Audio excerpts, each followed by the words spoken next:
नमस्कार जी, मैं शुभम सांगवान। स्वागत है आप सबका मेरे चैनल पर। अपनी स्कॉर्पियन के साथ एक ज़माने बाद आप सबके सामने आ गया हूँ और किलोमीटर की इसकी अपडेट मैंने बहुत टाइम हो गया आपको दिए हुए। 36,000 हो चुकी है और 11 महीने इस गाड़ी को पूरे हो चुके हैं। अगस्त के पहले हफ्ते में इस गाड़ी को पूरा 1 साल हो जाएगा। होपफुली तब तक 38 के आसपास लग जाएगी है। तो आज की जो वीडियो है ना, आज हम जा रहे हैं जयपुर किसी ज़रूरी काम से। तो मैंने सोचा अब निकलें इस गाड़ी को लेके। इसकी लास्ट आपने एवरेज की वीडियो देखी होगी, जब भी इसको हम लंबे टूर पे ले गए थे जम्मू कश्मीर। तब पहाड़ों की मिला के इसने रफली शायद 15 के आसपास की एवरेज दी थी, जहाँ तक मेरे को रफ एस्टिमेट है। लेकिन प्रॉपर एक सीधे हाईवे पे, एक एक्सप्रेसवे के ऊपर स्कॉर्पियन Z2 डीजल मैनुअल आपको क्या कुछ एवरेज दे सकती है, आज वो बताऊंगा। देखो, इस गाड़ी को लेने का, इस पर्टिकुलर वेरिएंट को लेने का हमारा सिर्फ एक वजह थी, इस गाड़ी की एवरेज। नहीं तो अपर वेरिएंट्स भी लिए जा सकते थे, लेकिन उसके अंदर पावर ज़्यादा थी, फ्यूल कंजम्पशन भी ज़्यादा हो जाता और हमारे रनिंग कुछ ज़्यादा ही थी। तो उस हिसाब से ये गाड़ी बहुत ज़्यादा कंपैटिबल बैठी थी। अभी फिलहाल 12.6 की दिल्ली की एवरेज के, मतलब दिल्ली के ट्रैफिक के अंदर 12.5 के आसपास की एवरेज ये दिखा रही है और लमसम इतनी दे भी देती है। लेकिन ऑन अ लॉन्गर रूट क्या कुछ आपको एवरेज ये गाड़ी निकाल के दे सकती है, आज वो देखेंगे। तो एक बार इसकी टैंक फुल करवाएंगे, ऑटो कट पे इस गाड़ी को करेंगे, जाएंगे आएंगे, ट्रिप व्रिप जीरो कर दूंगा, सारी चीज़ें कर दूंगा। हालांकि इसके अंदर एक समस्या है, इसकी ट्रिप अपने आप जीरो हो जाती है कुछ देर बाद। तो एक बार ढंग से ना नीचे ओडोमीटर की रीडिंग लेके ट्रिप को जीरो करके, और होपफुली ट्रिप रीसेट ना हो आज, हो सकता है हो भी जाए, लेकिन उसके साथ ट्रिप के साथ साथ इसकी एवरेज भी रीसेट हो जाती है, तो थोड़ी अजीब सा लगता है। तो एक बार टैंक फुल करवा के बॉम्बे एक्सप्रेसवे से जाएंगे। बंदी कुई वाला एक्सप्रेसवे कुछ नया खुला हुआ है, जो वहाँ से दौसा से पहले कट जाता है और सीधा आपको जयपुर के आसपास पहुँचा देता है। तो उससे जो है ना, लमसम आपका 1 घंटे का शायद ड्यूरेशन और कम हुआ है। तो कितनी जल्दी पहुँचते हैं ये भी देखा जाएगा आज। चलते हैं, फुल करवाते हैं और आपको सारी अपडेट आज दी जाएगी। लंबे रूट पे आप सब हमारे साथ घूमने चलो।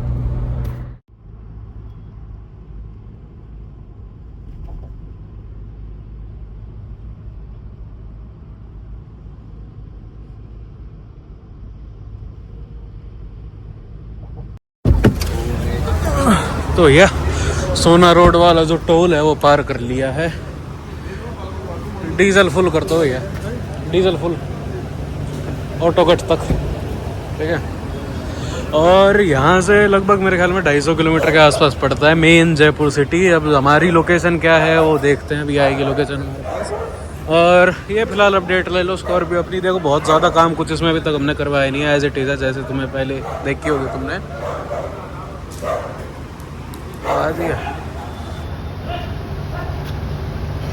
आधी टंकी के आसपास तो अभी बच रहा था। तो एक गैस 3,500 3,000 ऐसे के आसपास का तेल अभी आएगा। 55 लीटर की टंकी आती है इसके अंदर। और भारी बदमाश आदमी, सूट तो पापा के ऊपर ये भी सूट करती है मैंने तो, पर here we are। और अगली चीज़ आपको मैं बताऊं, इसकी अलाइनमेंट इतनी बेकार हो रखी है ना, अभी टाइम ही नहीं मिलता यार करवाने का। अलाइनमेंट सारी बिगड़ी पड़ी है। भाग दी लेफ्ट है, स्टेयरिंग राइट की तरफ हो रखा है, बस ऑटो कट। ठीक है, 2800 रुपये।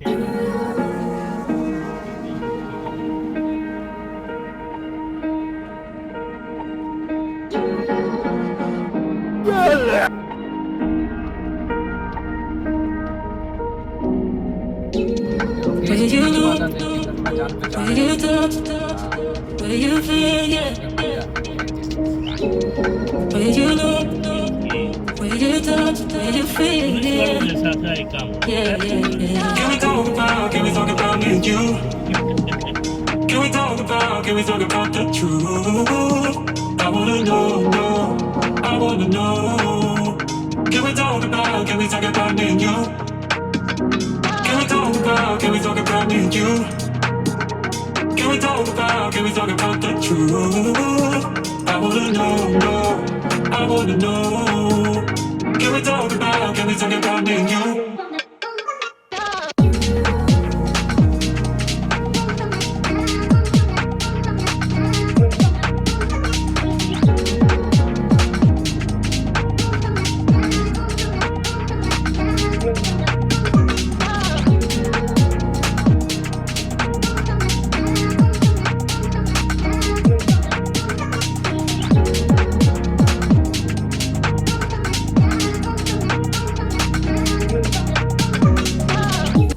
भैया पहले ब्रेक पे आ गए हैं, 36,500 हो गई। और एक चीज है यार, 100 पे चल रहा हूँ, 2100 लगभग आरपीएम हो रखी है, 2100-2200 पे आरपीएम चल रही है इसकी।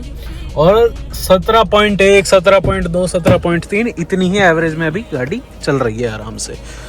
तो रेंज ओहो हो 153 चलने के बाद भी लगभग 790 की रेंज बच रही है। तो होता है यार,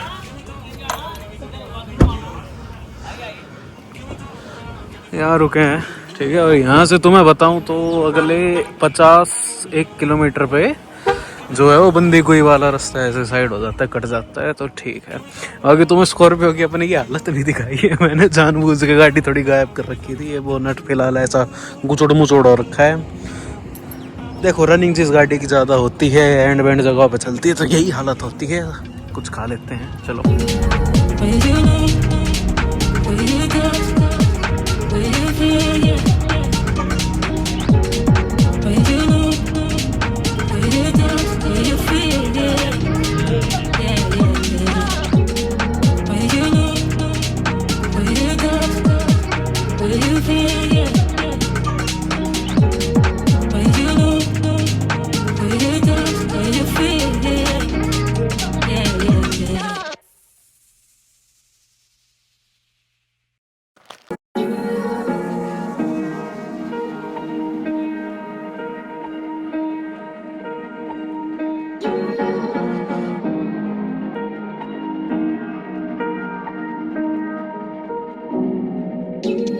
Where you look, where you touch, where you feel, yeah.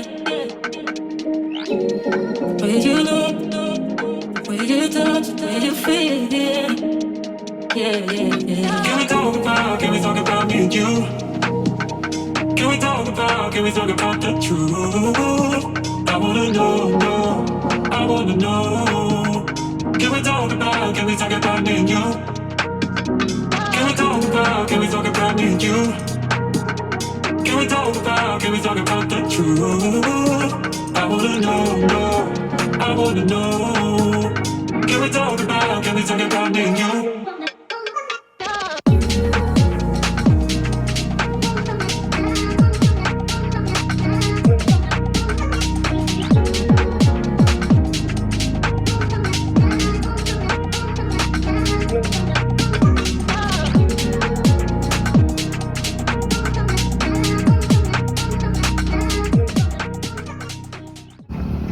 एक तो राजस्थान मेरे को पसंद ही मॉनसून के अंदर आता है, क्योंकि इतने बढ़िया नज़ारे आपको देखने को मिलते हैं ना, और सारी हरियाली राजस्थान की मॉनसून के अंदर निकल के आती है। तो फिलहाल मैं बंदीकुई जो एक्सप्रेसवे है, जयपुर बंदीकुई एक्सप्रेसवे, उसकी अपडेट देता हूँ। जयपुर में काम निपटा लिया, कुछ 2-3 घंटे की हमारी मीटिंग थी काम से, तो वो निपटा के हम वापस चढ़ चुके हैं। अब मैं आपको बताता हूँ मामला हुआ क्या हमारे साथ। एक्सप्रेसवे जो दौसा उतरता है ना, एक तो सड़क है जो दौसा उतरती है, जो पहले थी, ये नया खुल गया है। दौसा उतरने से पहले जैसे बंदीकुई एक खाचा सा है, जिला सा है, जो भी है, ये इसको क्रॉस करते ही रोड अलग कट जाता है, ठीक है। और ये नेशनल एक्सप्रेसवे 4 जो कि बॉम्बे एक्सप्रेसवे का है, उसी का पार्ट है। कुछ 4C लिखा हुआ है शायद साइड में, मैंने ध्यान नहीं दिया, उसी का पार्ट है। तो उतरोगे आप तो यहाँ ही टोल कटेगा आपका, ठीक है। यहीं पे जब यहाँ से ख़त्म होगा तो ही आपका टोल प्लाजा का टोल कटेगा, उससे पहले नहीं कटने वाला। यूँ नहीं है कि आपका वहाँ जो है पहले वहाँ से उतर के आपका टोल कटेगा, उसके बाद यहाँ कटेगा, नहीं, एक ही बार कटेगा जो कटेगा। अगली चीज़ आपको बता दूँ मैं अभी क्या है, प्रॉपरली इसका एग्जिट यहाँ से अभी निकाला नहीं है, बहुत ज़्यादा आगे से घूम के आता है। और कच्चा सा इलाका है, उसकी मैंने वीडियो भी डाली थी, वीडियो एक स्नैप सी बनाई थी। मतलब टोल पार करोगे ना, पार करते ही 100 मीटर पे आपको पहले तो यूँ दिखाएगा ऐसे ले लो, लेकिन ऐसे कोई रास्ता नहीं है। या तो आपको 5-7 किलोमीटर आगे जाके फिर यूटर्न लेके आना पड़ेगा, और नीचे ही उतरता है। और ढंग से चढ़ने उतरने का ना अभी सिस्टम बना नहीं है। कहाँ उतरता है, जो जयपुर का अपना एयरपोर्ट है ना, उसके आसपास उतरता है ये। तो हाँ, टाइम कंज्यूमिंग बहुत कम है, टाइम आपका बचा लेता है वो। तो बीच में हमने 15-20 मिनट, आधा घंटे का ब्रेक ले लिया, उसके बावजूद 4-4.25 घंटे में हम पहुँच गए। एक सेट स्पीड, आप एक्सप्रेसवे की स्पीड 120 के ऊपर चलाओगे तो समस्या नहीं है, आराम से पहुंच जाओगे। 3-3.5 घंटे में पहुंच के आपको दिखा सकता हूँ, अकेला हूँ जब। तो फास्ट हो चुका है, शायद एक रोड और बना रही है सरकार, ठीक है। मेरे ख्याल में द्वारका से और जयपुर तक की कोई और नई रोड की प्लानिंग हो रही है इनके, जहाँ तक मेरे सुनने में आया है। तो सड़कों की कनेक्टिविटी बहुत अच्छी बना रखी है। Coming back to our Scorpio, पहली चीज़ Z2 मॉडल सिर्फ केवल आपको माइलेज के लिए ही सुखी कर सकता है, उसके अलावा इस गाड़ी को चलाने में मेरे को अब कोई सुख नहीं आता।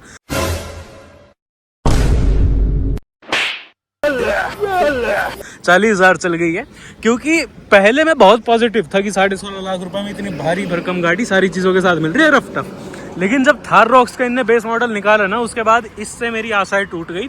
फिर मैंने सोचा इसका लो तो एटलीस्ट Z6 लो, और सबसे ज़्यादा आज की तारीख में मेरे ख्याल में इसका Z8 सिलेक्ट बिक रहा है, जो कि एक्चुअली बहुत ज़्यादा वैल्यू फॉर मनी वेरिएंट है इस गाड़ी का।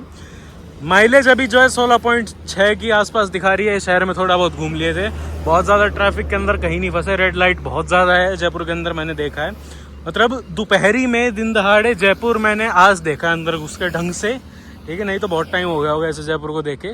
मौसम ऊपर से, एक तो जयपुर अपना राजस्थान पसंद ही मेरे को मानसून के अंदर लगता है, वो देख लो सारे बढ़िया आपको जो है लुक्स मिल जाएंगे। अब देखते हैं क्या कुछ एवरेज देती है। सीधा एक्सप्रेस वे पे चढ़ जाए, एक्सप्रेस वे से आए, एक्सप्रेस वे से वापस जाएंगे। और ड्राइविंग एक्सपीरियंस अगर मैं बताऊं इसका अभी तक मेरा क्या है, तो थोड़ी सी थकान आपको देने वाली है गाड़ी, ठीक है। क्यों, ESP नहीं है इस गाड़ी के अंदर, तो थोड़ी सी यूँ लगता है हाँ थोड़ी सी झूल रही है एक्सप्रेस वे के ऊपर।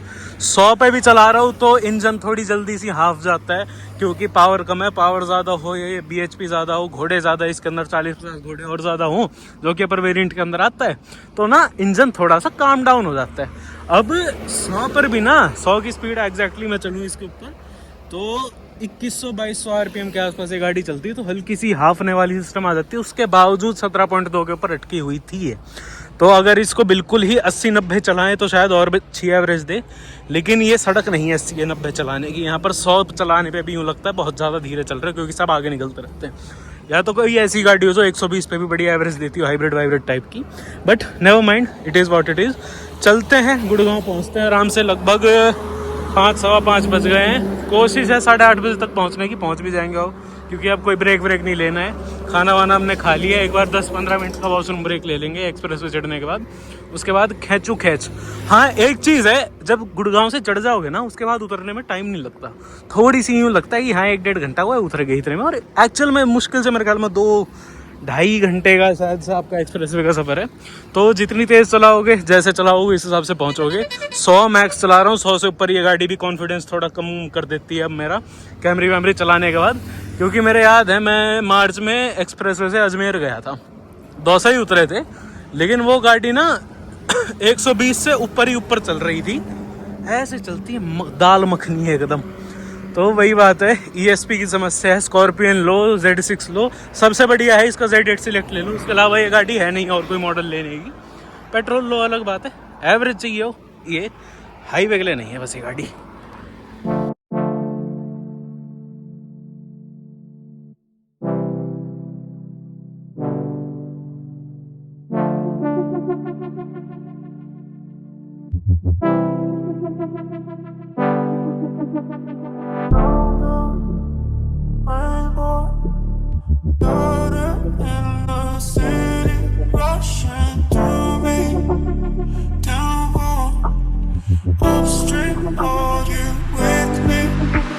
लो भाई, निकल के और पहला ब्रेक लिया है। शाम हो गई है, सूरज ढल रहा है, 6:30 बज गए हैं। चाय पीने की इच्छा हुई तो रुक गए, तो इसलिए रुका हूँ। थोड़े बहुत सिनेमैटिक्स ले लूँगा क्योंकि व्यू अच्छा आ रहा है, और थोड़ा थंबनेल का भी। ओए होए तो मैं व्यू दिखाऊँ यार, क्या बात है,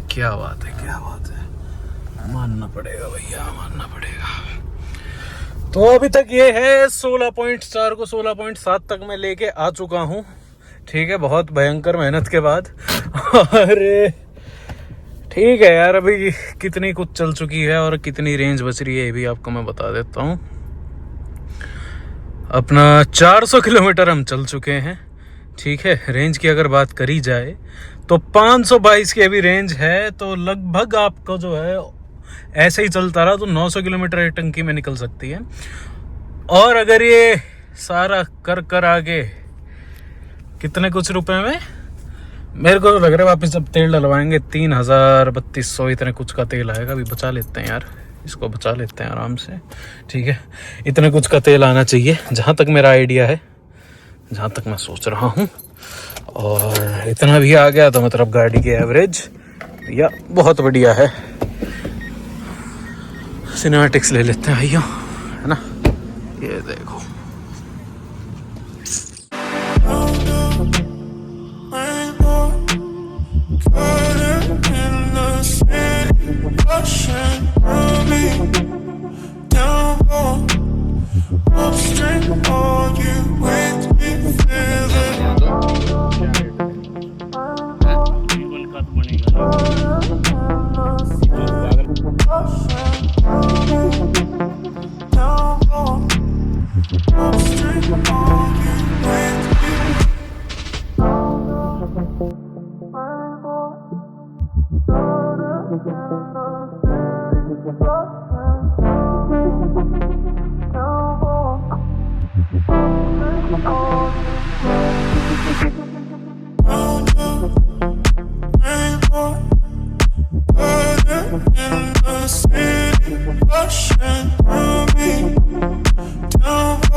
तो भैया एज एक्सपेक्टेड जिस टाइम पे पहुंच रहा था उस टाइम पे हम पहुंच गए। थोड़ा से ट्रैफिक में फंस गए थे किसी कारणवश।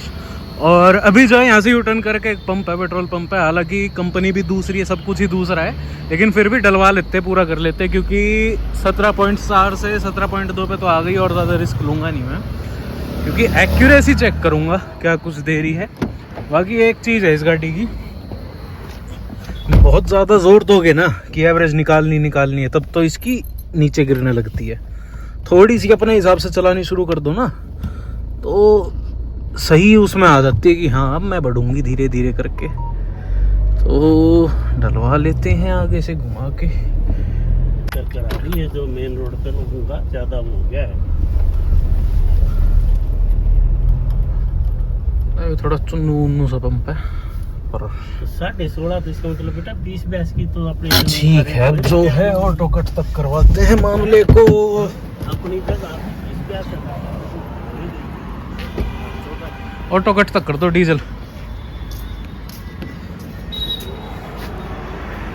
हाय राम। देखो भाई टंकी जो है आधी लगी है, कर दो यहीं देखते हैं कितना आता है।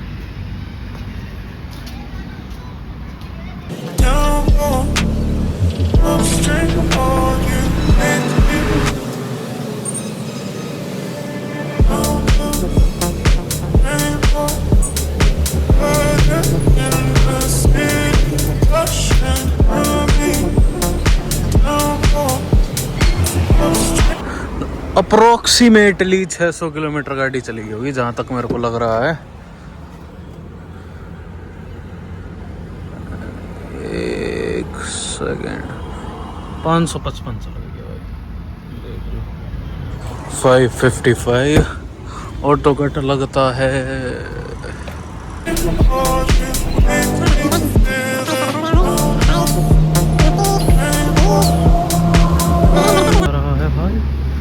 हो गया बस छोड़ दो हाँ छोड़ दो।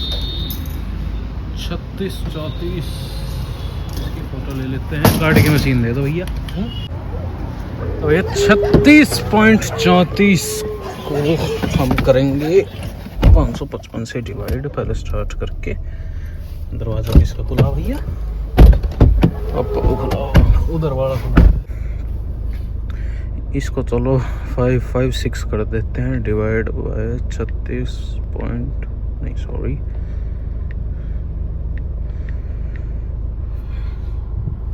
लो तुम्हारी एवरेज, तुम्हें मुबारक 15.2। और ये जो झूठ दिखाती है ना यहाँ पे 17.2, 2 का फर्क है भाई। ठीक है, पर फिर भी लगभग 3000 रुपये में तुम्हारा जयपुर आना जाना कर दिया हाफ टैंक के अंदर, विच इज़ ओके। अगर नॉर्मल उससे जाओ ना NH8 से, तो वहाँ पर थोड़े से किलोमीटर कम होते हैं, लेकिन ट्रैफिक भी उतना होता है और एवरेज भी मेरे ख्याल में इतनी सी ही देगी, शायद एक आधी की कम देगी, लेकिन तुम्हें चलना कम पड़ेगा वहाँ। अब चीज़ ये है, जोर बहुत लगाना पड़ता है, इस गाड़ी में आदत नहीं रही यार, एकदम मैनुअल के ऊपर से। अरे इस तरफ मुड़ के किस तरफ आ गए? वो तो देख ठीक तो है, आगे से लेफ्ट होना है ना? मेरे को ध्यान नहीं। ना सही है, ओके है। तो यही थी एवरेज, यही था एक इसका टेस्ट, जो पहले कुछ और लग रहा था, बाद में कुछ और लगने लगा। 17 पॉइंट दिखा के तुम्हें बहुत ज़्यादा यूँ लगेगा कि ओ माय गॉड भयंकर एवरेज, लेकिन 100 पे चलाई है, 100 पे 15 की दी है। 80 पे चलाओ तो पता नहीं, शायद और ज़्यादा दे सकते हैं, लेकिन अगर इंस्टेंट इसको देखे ना, मैं तो इसके भरोसे चलाता हूँ, ये जो इंस्टेंट वाला दिखाता है ना बाहर, इसके हिसाब से पंजा देते हैं, अगर भारी पंजा रखे तो शायद और कम दे, लेकिन ऑन दी अदर हैंड ठीक है, ओके एवरेज है। जो ज़्यादा पावर वाली स्कॉर्पियो है ना, 170 bhp आता है जिसमें, उसकी एटलीस्ट 2-2.5 किलोमीटर पर लीटर की एवरेज जो इससे कम है, किसी भी सर्कमस्टांस में चला लो, तो उस हिसाब से ठीक सी एवरेज है बेटी गड्ढा।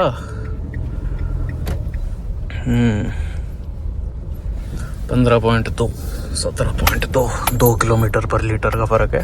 खैर यही थी आज की वीडियो, आशा करता हूँ आपको अच्छी लगी हो। और इस गाड़ी का बस यही फ़ायदा है, थोड़ी रफ टफ ज़्यादा लगने वाली है आपको।